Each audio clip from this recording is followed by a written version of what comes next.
Watu wawili wameuawa na wengine kadhaa kujeruhiwa baada ya ndege ya kikanda ya Air Canada kugonga gari la zimamoto kwenye njia ya kurukia runway wakati ikitua katika uwanja wa ndege wa LaGuardia huko New York, Marekani usiku wa kuamkia hii leo.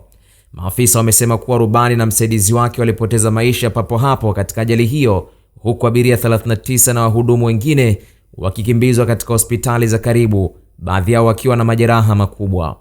Wafanyakazi wawili wa mamlaka ya bandari waliokuwa ndani ya gari la zimamoto walipata majeraha ambayo hayatarishi maisha. Ndege hiyo aina ya Bombardier CRJ iliyokuwa ikiendeshwa na Jazz Aviation kwa niaba ya Air Canada ilikuwa na abiria 72 na wahudumu 4 ikitokea Montreal, Canada.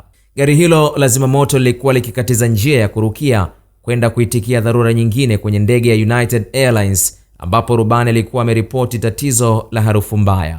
Kwa sasa uwanja wa LaGuardia umefungwa kwa muda ili kupisha uchunguzi unaoongozwa na Bodi ya Kitaifa ya Usalama wa Usafirishaji. Katika dakika chache kabla ya ajali, mdhibiti wa usafiri wa anga alisikika akitoa ruhusa kwa gari kuvuka sehemu ya uwanja, kisha akajaribu kulisimamisha kwa ghafla, lakini ilikuwa tayari amechelewa. Picha kutoka eneo la tukio zimeonyesha uharibifu mkubwa mbele ya ndege, huku nyaya na mabaki yakiwa yamening'inia kutoka kwenye chumba cha marubani kilichopondeka.